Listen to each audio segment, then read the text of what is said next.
Hey, what's up? This is Chris, and welcome back. We are building out this landing page that we designed in Figma, and last time we got this ugly beast going, and so let's actually make this look better this time. So in this video, what I'm going to do is explain Open Props, which is a system we're going to use. It's created by Adam Argyle, and basically what it is a collection of CSS variables. Because they're CSS variables, we can just use them like normal CSS because that's what it is.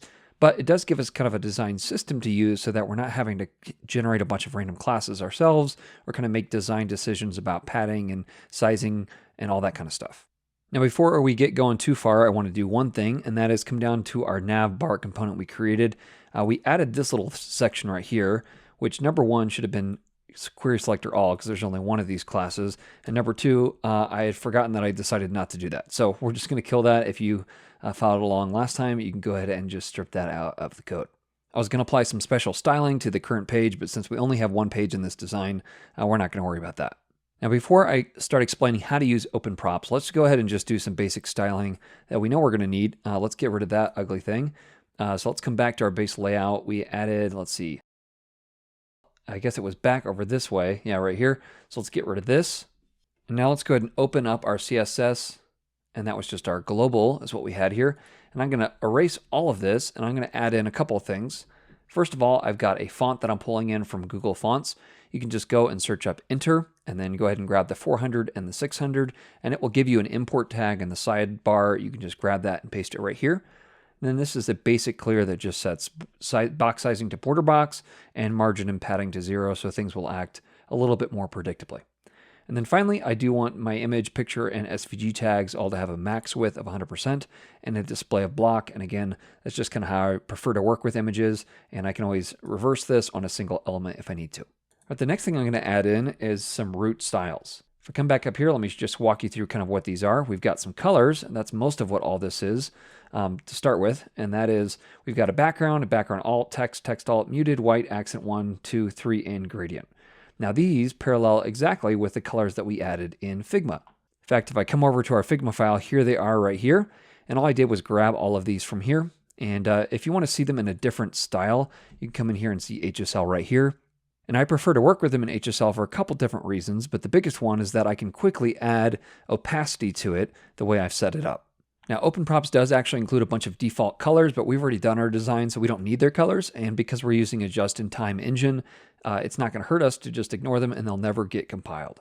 Now, one thing that Open Props does do that I also like to do here is you'll see that it's actually not HSL because it's not wrapped anywhere. I've just got these three standalone values.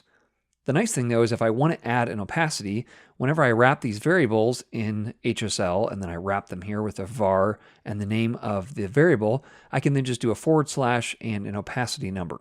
So let me go ahead and show you that now. The other thing just to mention is that I do have a media query here, just increasing my font size above 768 pixels. The font size that I have, my default, will just jump up 130%. Now, as promised, let's come down here. Let me show you how these colors work. So for a background color here, normal CSS variable, you just wrap like this and give it the name like background. Now, because it's actually not a color, it's just almost a color because I haven't actually put the HSL around it. What I need to do is actually wrap the entire thing like this. So I'm going to do HSL and then var and then my background. Now, if I save it there, you'll see that nothing was actually compiled. And what I need to do is go back to my base layout and change one thing. Now, without going into a lot of details here, I'm just going to jump over here to the Astro docs. And what we actually want is instead of this import tag, we're going to do it like this, where we're actually saying astro.resolve.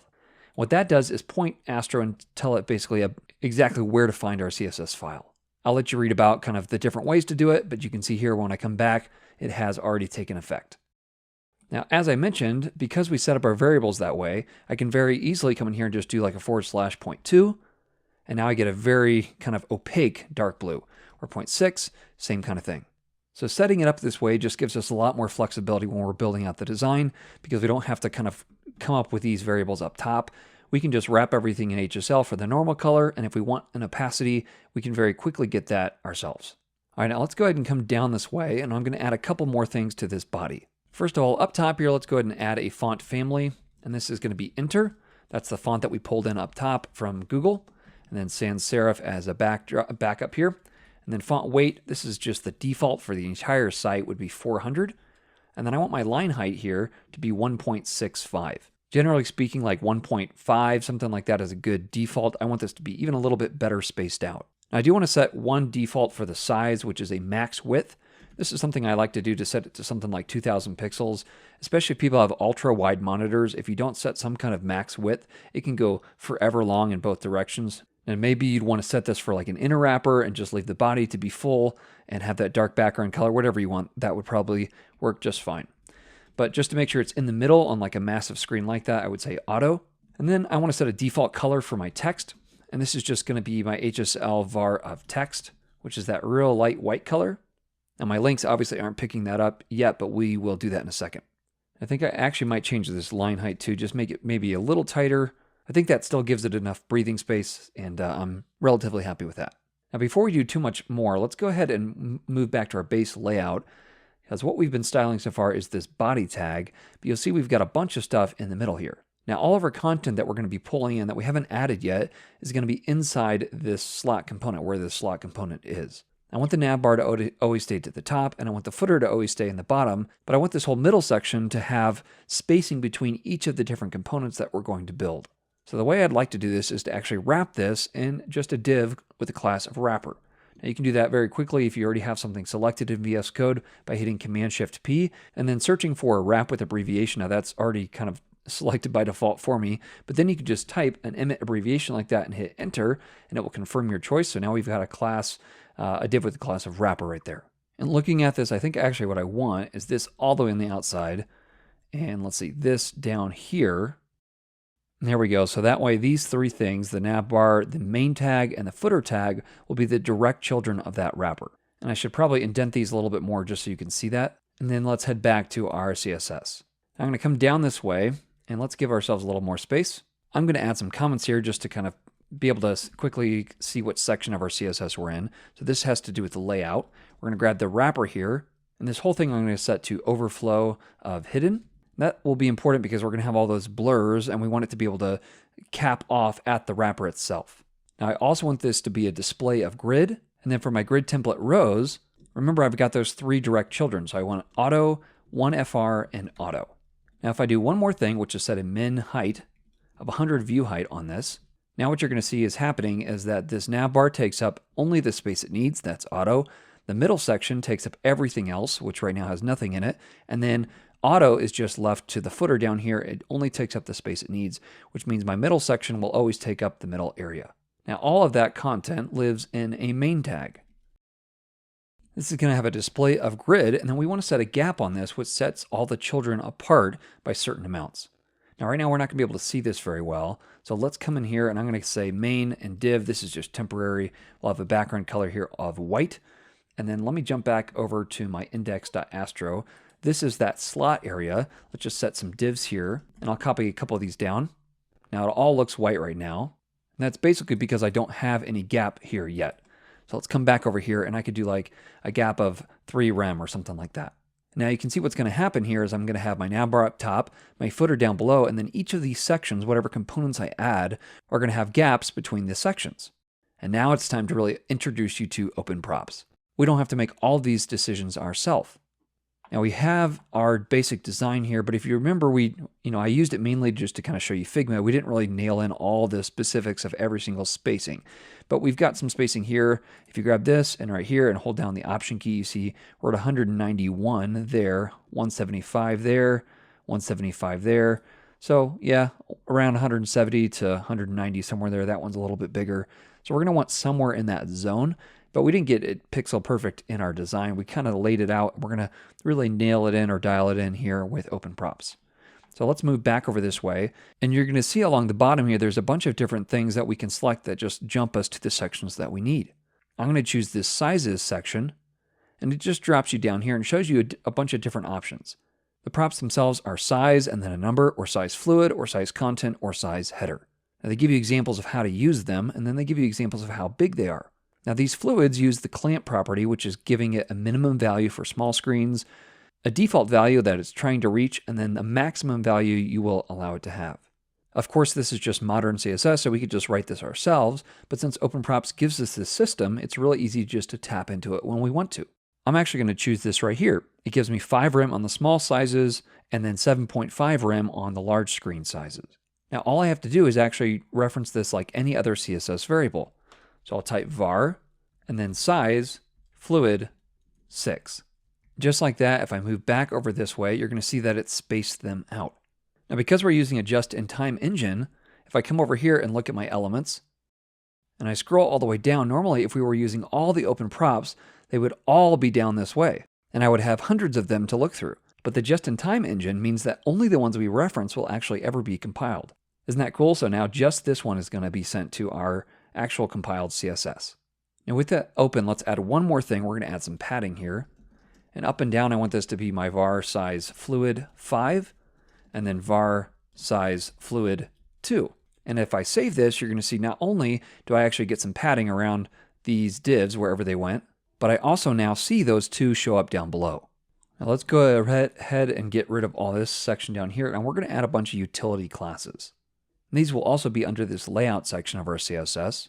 And let me just paste them in here and talk you through them. So we're going to have a container div, a container small div, and a container extra small. And basically all they're saying is that we've got a width of 100% where our max width is so big. So 1500, 1200, or 900 pixels. And this margin auto ensures that anything in that div will also still stay in the middle of the page. Now, anytime you're building out a page, I find it really helpful to just go ahead and build a bunch of utility classes that you can use when you need them. Sometimes they'll correspond to components, other times just to text. You'll have to get comfortable with what you prefer to have as a utility class versus what you prefer to write out by hand. Let's get another section in here. We're just going to call this utils. First of all, what I'm going to do is just give myself a text / whatever the name of the color is for every single color I've got. Now most of these are pretty standard, so text background would be my background color text. That's my standard text for the site anyhow. Text alt, etc., all the way down. Now there's one different one, and that is this text gradient, which has a transparent color, a background of gradient, and a background clip of text. That allows us to have gradient headers, and we're going to use that down in our slider. So you can add all of those if you'd like. Then I've also got some other text ones here. I'll paste these in. These are just font sizes. And you can see I've done a few things here for my H1s and my H2s. I've changed the font weight to 600 and then given them font fluid sizes of 3 and 2. 3 is the biggest one you can have in open props. H3 I've gone down to 1, and I've set all the line heights to much smaller for those. Finally, on any of my small tags, I've set the font size to really, really tiny. We're going to use that in our footer and a couple other places in the site. Now, this is still underneath my utility classes, but I actually also have some grids. Now, I find it frequently that I use grid just to space things out, and I prefer to have grid where it's the parent and the children are being spaced out by that parent. And I've done a couple videos on my channel explaining grid and kind of going through real life examples. So if you're interested in that, definitely check out my channel. But for now, what I've got here, just to explain, I've got a grid with place item center and a small gap here, and then it just goes up to a larger gap, and this will allow us to very quickly, on things that we know we all want to be tightly wound together and placed in the center, very quickly kind of get up a basic scaffolding for those cards and other pieces of text and things like that. All right, so that will be the end of our utility classes. Let's go ahead and scaffold out some components. I know we're going to have a button, so let's go ahead and start with that. And maybe before we do too much more, let's just start building out this nav bar to look a little bit more like what we'd want. That nav bar itself holds those buttons, so that's why I think it might be helpful to get that up. So let's call this nav. Oh, and it jumped me down there. Sorry about that. This is what we set up last time. We've got our nav container. That's the wrapper inside of the nav tag itself. For this, we want to display a flex and then justify content space between. And you'll remember on our design here, we've got these things spaced out. That's what we're doing. We've got this section over here, and we put all the rest of these in something called nav links. So let's move back this way. That's all we're doing, and you can actually see already it's taking shape. Next, we want align items center so that they're vertically aligned. And then we'll set a padding around the entire nav container. And this will be a size fluid. And again, that's an open props variable that we're using. If I move back to our nav bar here, you're going to see that we've got a nav wrapper and we've got nav links. Now this nav wrapper is basically a container that allows us to relatively position these on mobile. And the button itself will only show on mobile. So this structure is going to give us a lot of flexibility. We aren't going to have to write one mobile navigation and one desktop navigation. Just CSS should do the trick. So let me jump back over to here. Now there are going to be some similarities between our nav links and our nav wrapper. They're both going to be display a flex, and I want align items in the center. And then a gap here of our size 3. And you can see here the value of that is 1 rem. Now let's move a little bit further down and let's add another nav links. This will just be unique to the links themselves, that UL. The first thing I'm going to want is flex direction here of column, because we're going to do mobile first as a design, and you can see now they stack up and down. And although we didn't build this out in the design, essentially what we're going to want is when we click on this button, we want this entire thing to slide down, and it's going to take up the whole area here on mobile. In order for it to slide down though, we need it to go up above, and that wrappers has an overflow hidden on it, so it's just going to hide up above. So let's go ahead and set a transform here. We're going to do translate Y here. We'll just do like, I don't know, 200%, something like that, and get it off the page. Now let's go ahead and comment it out just so we can kind of see what we're going to do here. The next things we're going to want is a position of absolute here, and that way it pulls out of the flow of the document, and it's going to be over text eventually, so I actually want this to be over my background color, and that way when there's things below it, it'll stay over the top of that. It won't be transparent in its background. Now when it pulls all the way down, I actually want the top to be a var size fluid 5, and that should get it below that nav bar itself so that it looks like it's sliding down below it. Next, I'm going to have a left of 0 and right of 0. That way it stretches all the way across. And let's do some other text related things. So I'm going to do text align here of center. Let's get some padding on this. So we're going to do var size 3. Again, I think that's 1 rem. That gives it a little bit more breathing space. And then I do want a border bottom on here just so we can definitely see where the endpoint is. So we'll do 2 pixels solid, and then I'll do my HSL of muted. And now you can see it stretch all the way across there at the bottom. Now let's get a little bit more space down this way. And while it is starting to take shape, we need to do a little bit more to see it kind of really be fleshed out. So first of all, we're going to grab any LIs with a role of none. And right now, the only things we have on our site like that are our navigation items. And then they all have inside them an anchor tag with nav link as a class.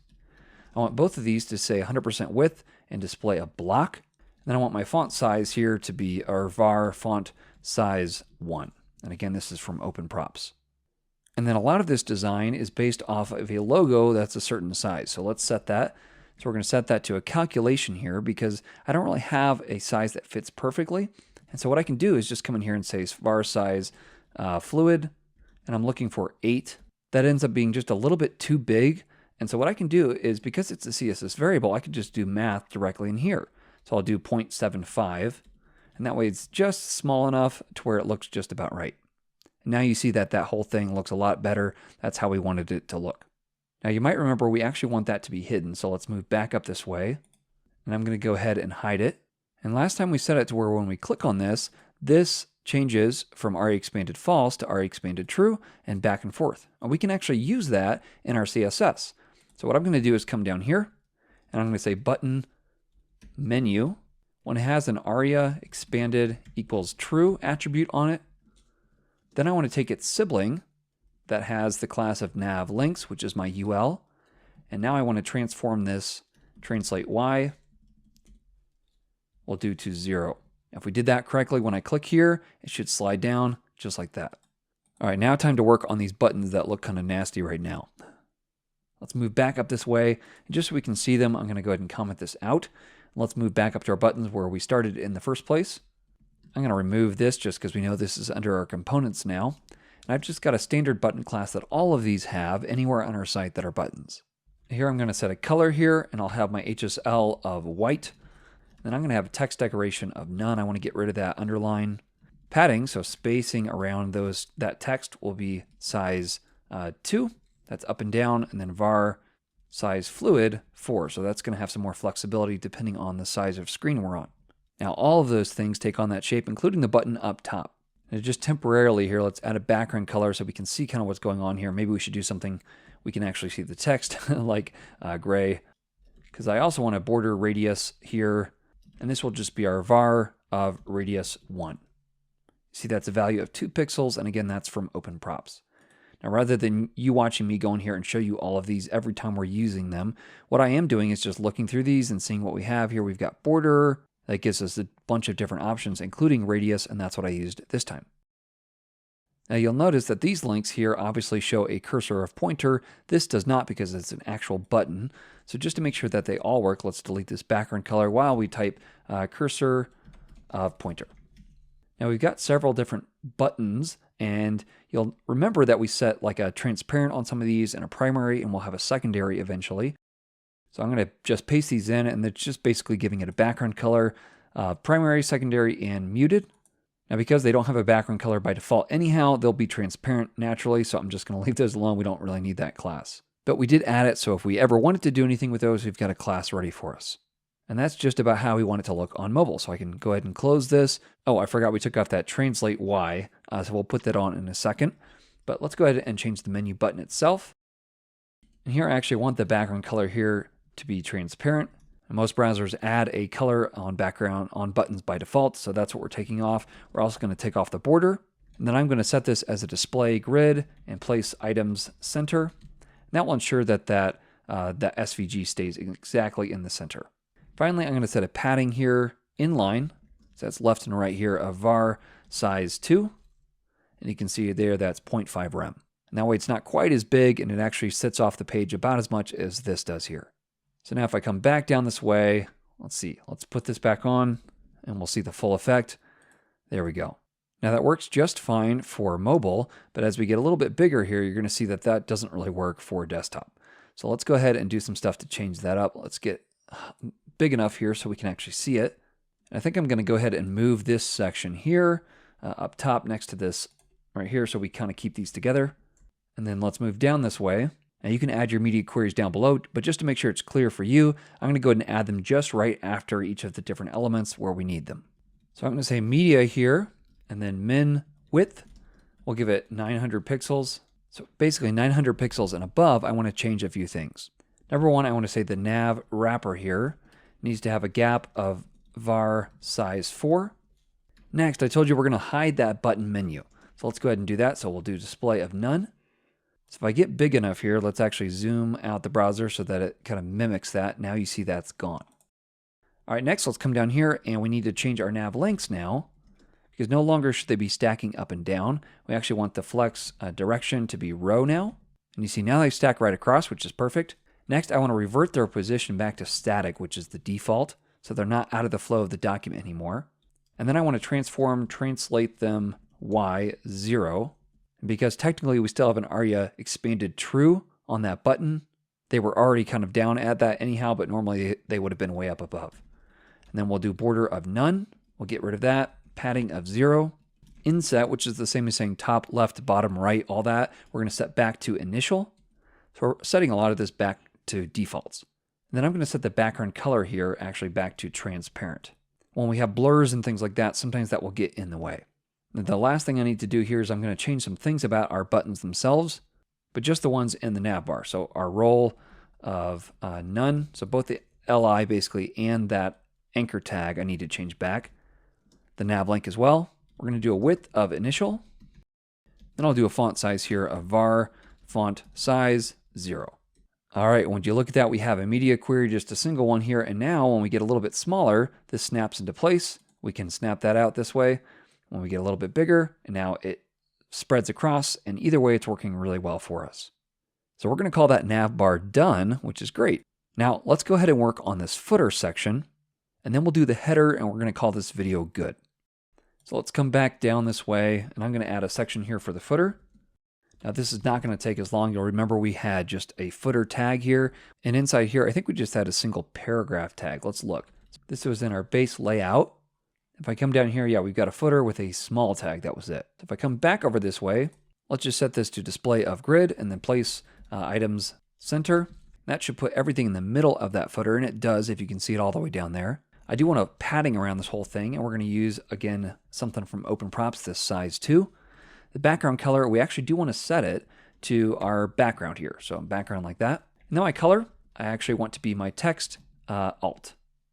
So it's just slightly more muted, and you can hopefully see that all the way down there on the screen. Let's actually zoom back into the default right there. I don't know that that's a whole lot better.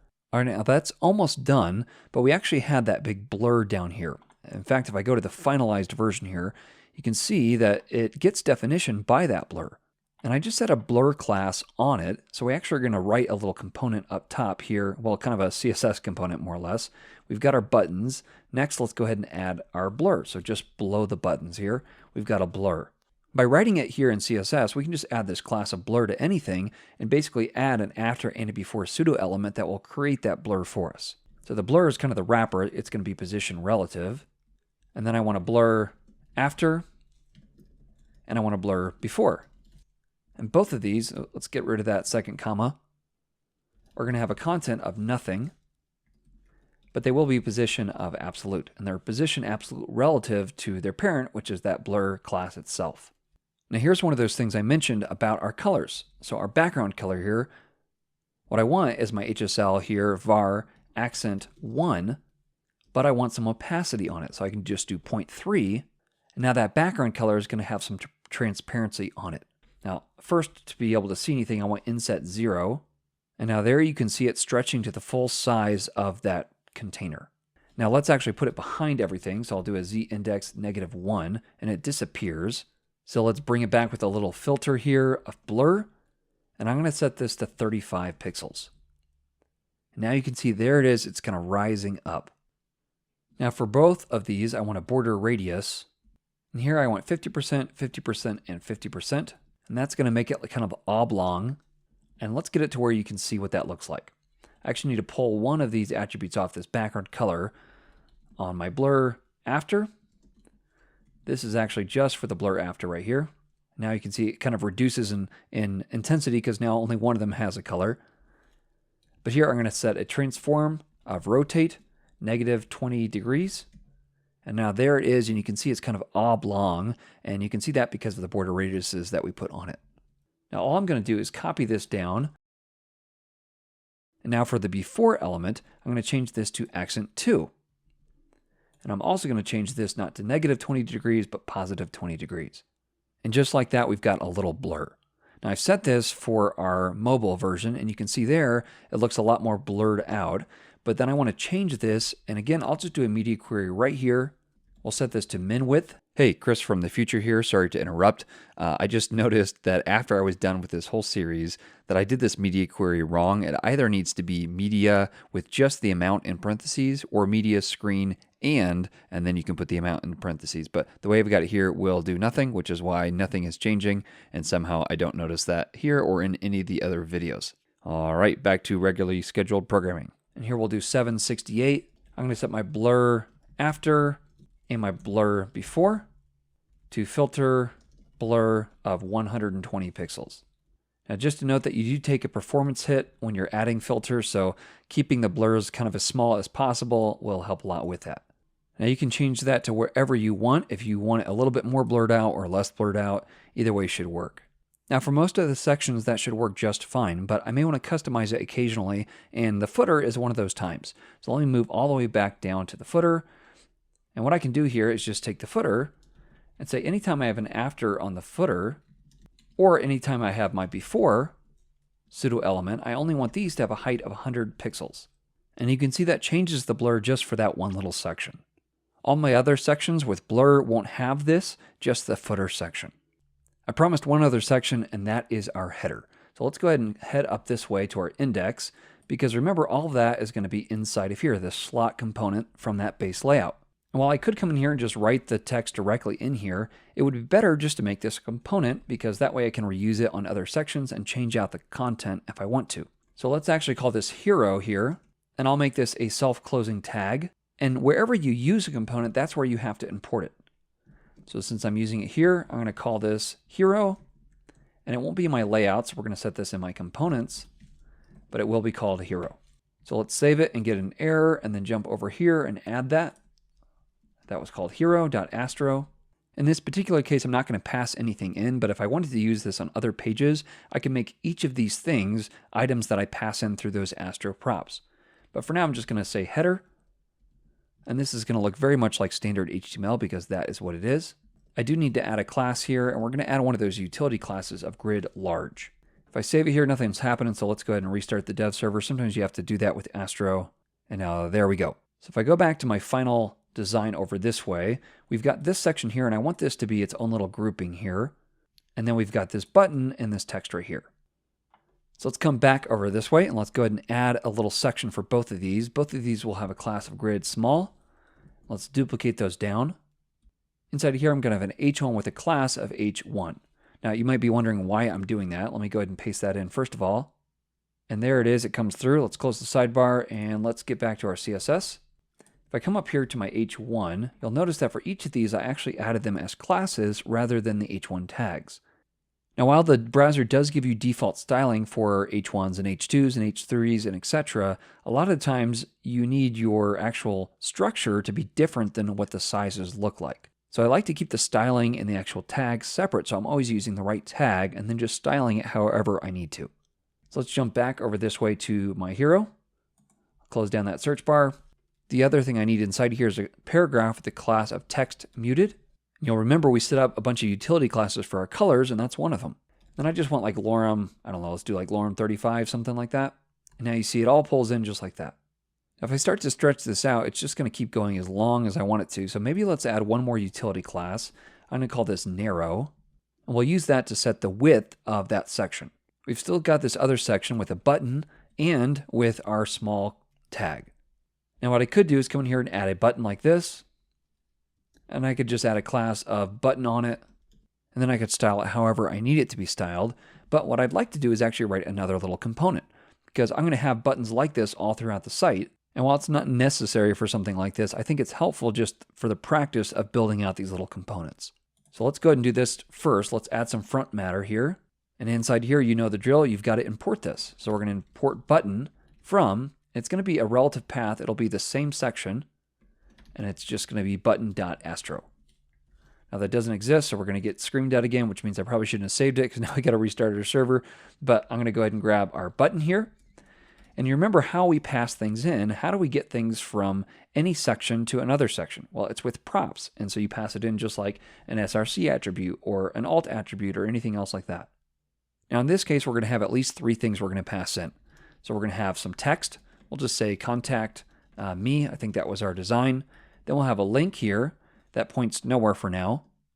And then I'm going to pass it a style. And this will be secondary.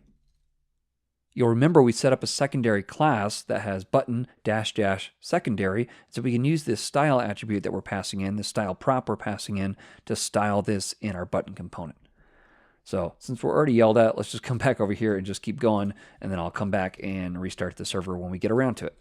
So button.astro, how do you get things from one thing to another? Well, it's with props. And so now that we've gotten things passed in, we need to grab those. Now, what did we call those? We called them text, link, and style. So we'll say text, link, and style. And all these come from astro.props. Let's close the sidebar and come down here. Now this is just going to be a normal link tag, but instead of hard coding a value here, I want to pass in whatever prop I got for a link. And inside here, of course, I want my text. And remember, these curly brackets tell Astro that you're passing in some kind of props or that you're doing JavaScript. Now I can come over here, and the other thing I need is some classes. All of these are going to have a class of button. And then they're also going to have a class of button -- and then in here, because again, we can just write anything like template strings right in here, we can say style. So I'm going to go ahead and restart the server. And there we go. Look at that. So it even took on our style we gave it. That means if I came back over this way and I changed this to primary, that should take on our purple color. So you can see how handy that is. Now I've got a small tag here we're going to add with a class of text muted as well. And this is just going to say no commitment contact. Now right now, because we said everything here had to take up the full height, you see it's actually taking up as much space as it can here. So we can change this in a bunch of different ways. One of the things we could do is come to our grid large. Let's come over there. Let's see, where's my CSS? We've got my grid large. Here I could also align my content center. That would smash it all to the center, and basically this whole thing has a grid large, and these middle sections here have a grid small on them. Let's go ahead and come back here. Let's add one more thing before we kind of call this one good. Let's go back. Let's kill the hero. All right, here we go. So we've pulled in this one hero component. Now, just to show you, you don't have to obviously have in components. You could just write standard HTML in here. So maybe to demonstrate that, let's do this next section here as HTML. So I'm going to have a class here. We're going to say programmer, and this will also be container, which was one of those utility classes we set up. We're going to have blur because we actually want that blur background behind this, and then a grid of small. Now you might remember we pulled that in as an SVG, and we've got access to our Astro icon. So let's go ahead. I'm going to pull this in up above. So I'll say import icon from Astro icon. And then since it's a local file, just like we did with that navbar logo, I'm going to call icon name. The file was called programmer. I'm going to set a width here of 400 pixels. And then a class I can pass in here as programmer icon. And it is a self-closing component tag. And you can see there it is automatically, and my blur is already set as well. Now let's go ahead and just adjust some of the styling here. I think the first thing I want to do is that blur still looks a little bit too intense for me. So I'm going to come in here, and for both of these, I'm going to change these to just 20% opacity. And that backs it off a good little bit. Now I like to, again, just kind of stack this up as the page is laid out, especially for a small site like this. So I might come in here and I'm going to add like a programmer section. And the only thing I really need to set is my programmer icon. And I want my width to actually be one of those fluid types so that it scales as I change screen sizes. So we'll say fluid 9. And then I think I actually want a little drop shadow on this as well. So as we get a little bit bigger, the image should get bigger. That works all right. That's good. So let's go ahead and add a drop shadow. We'll do filter, drop shadow. Now I'm not doing a box shadow because that would actually do a box around the SVG box. I want a drop shadow that is going to ignore those transparent sections. This will be 10 pixels, 10 pixels. That's bottom right. Basically, it's pushing it down to the right. 25 pixels of blur. And then I want my accent 2 with 20% opacity. And maybe you saw it pop in just there, that little pink color down that way. Now, even though I changed the blur opacity a little bit, I actually want to change it again just for this programmer section. So let's just take the programmer tag and say any afters or any befores.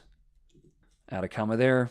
Any of those before or after elements, I want to have an opacity of 0.8. And that backs it off even a little bit more just for that section. So there we go. We've got this section kind of ready to go. Now, this footer blur and that blur are kind of all intersecting right now, but that's okay. As we build stuff out, they'll get more space between them.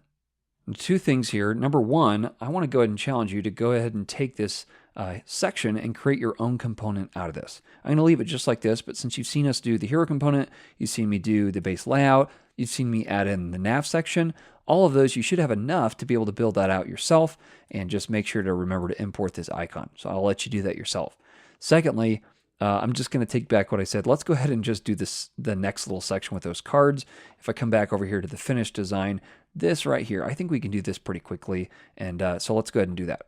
Now this we are going to have as a component. Now we're going to call this section services like that. We'll close off with the tag there. We're not going to pass anything in as far as props. But let's go ahead and move up this way, and it will be another component. That means I can take this, grab this first one, hit Command D, and then just type services. And then I'm not going to save it if I can remember. Let's go ahead and open the sidebar here, and in components here, let's add services.astro. And now I should be able to save it, and everything should still be working. Now I know I'm going to need my icons, so let's go ahead and import icon from Astro icon. But I actually want to loop over some data here.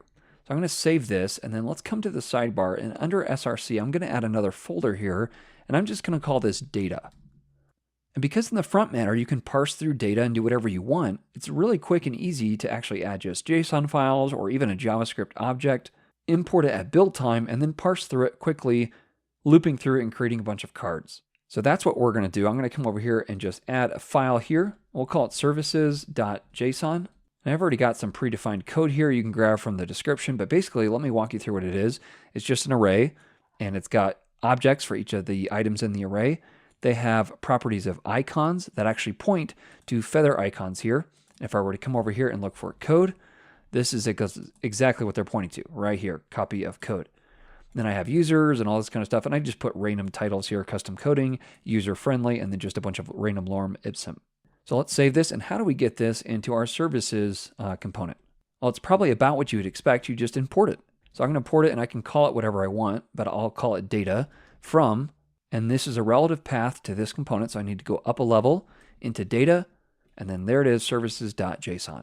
Now I've got access to this in the component. So let's come in here. I'm going to have a section here with a class then of services, and it will also have a class of container small.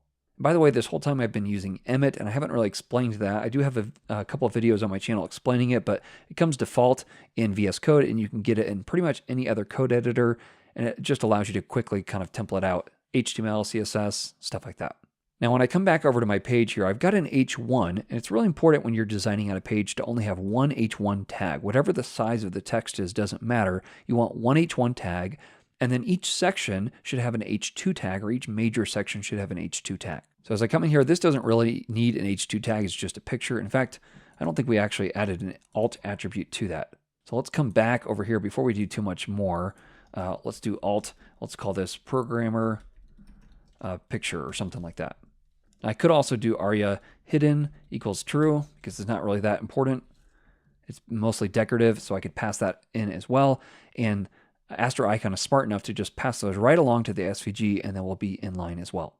But back to what I was saying, which is that each individual section should have an H2, and you're creating essentially like a table of contents for both Google and other search engines, and also for assistive technology, just to be able to jump through and see, okay, what are the major sections on the page? So you don't want to skip from an H1 to an H3, and you don't want more than one H1 because an H1 really is just the main content of the page. Now, in this case, perhaps Your Kind of Designer is a bad title for this, but essentially it's like a pitch site for designing websites or something like that with really crappy text all throughout. So anyhow, but the point is that we want to have one H1 and then H2s for the different sections. So here I'm actually going to add a class called Screen Reader Only, like that. And I just stole this directly from Tailwind. They have one like this. What we're basically going to do is hide this from the UI, but allow that if you're using assistive technology or indexing the site, you can see this and kind of understand what this section is about. Next, it's time to do some mapping magic. So let's come in here. We've got our data we've pulled in. And because it's an array, we can just map right over it. Since these are services, let's just call this a service. You can call it whatever you want.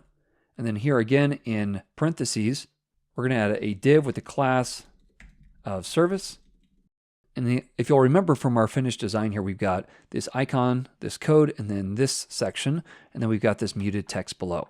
So I'm going to go ahead and add that one at a time. I'm actually going to put the icon inside a div so I can color the div and have the icon in the center. So I'll have a div here with a class of service -- icon, and then text white. Because remember, these icons are going to, by default, take on the color of their parent. And so I want to set the text to white, and that way the icon will be white. Next, I've already got my icon component up top, and now I could just say name, and instead of passing this in, like hard coding it in, remember on that JSON object, I've got an icon property. So I'm going to pass that in and then give it a width of 30. And remember, this is a self-closing tag, so let's go ahead and do that. Now, remember I said H2 is kind of the section, and then H3s would be the subsections underneath that. So here I'm going to say service.name. And if you're kind of lost at where I'm getting this service from, well, number one, I didn't spell it correctly, but it's just from right here, this map that we're passing in. All right, next, oh, I saved it already. Man, the whole reveal is gone. We're going to have a paragraph here with the text muted. And then inside here, we're going to have service.content. And again, I'm getting all that just from that JSON array that we passed in. Now look at that, just like that, all this is just added automatically. And if I want to adjust anything in here, I can adjust it in one place, and every single one of those cards or those little services will be updated. Now we've got a little bit of styling to do, so let's come back over here. And the first thing I want to do is add that screen reader helper class. So let's come back up here. We have SR only, and I'm just going to paste this in and kind of explain what we're doing here. So we're saying position absolute on this, so it's just going to pull it out of the flow of the document. I want it to be really small, margin, overflow hidden, clip it so that you can't see it at all, remove the white space, and have no border on it. So it basically makes it disappear from the UI like I mentioned. Now this does remind me, actually, I don't think we added, we didn't add our utility class of narrow here, and also the text is still not centered. So before I do anything else, let's come down here and add that. That's below our nav and above the programmer section. So we'll just call this like header, or I guess we called that what, hero? Is that right? Let's just grab the header tag here and say text align center. If I had a bunch of these, I'd probably have a utility class for that as well. And then speaking of utility classes, what was I doing? I should have stayed up there. Let's come back here and add one for that narrow class. We'll say max width of like 80 characters, something like that. Because it's text related, it will adjust as we move the screen size. All right, all the way back down here, Below the program section, let's add our services section.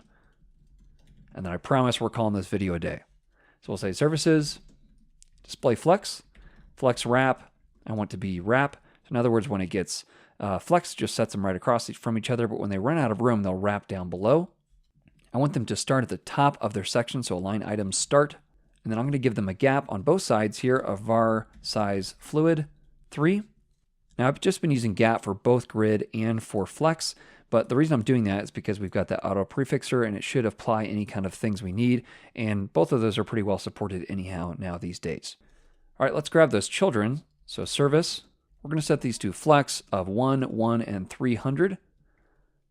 So they can grow and shrink as they need to, but they're going to try to be 300 if they can. We'll set this to display grid and a gap with a var size of 2. Now there we go, just like that, we've got our card sections all templated out and they're ready to go. Now the next section we're going to work on, if I come over here to our Figma, is this little section right here. There's actually quite a bit to work on because not only do we have the styling, but we're also going to have to add this JavaScript where we can just jump in like this and jump around through our slider. Now it's actually an infinite slider, which means I can actually jump all the way through like this, and it just looks like it keeps going. You can also click down here like I showed you, and all this is what we're going to set up next time. Well, if you don't want to miss that, make sure you subscribe. If you have any questions, leave them in the comments below, and I will try to pay attention to them. Thanks so much for watching. Happy coding.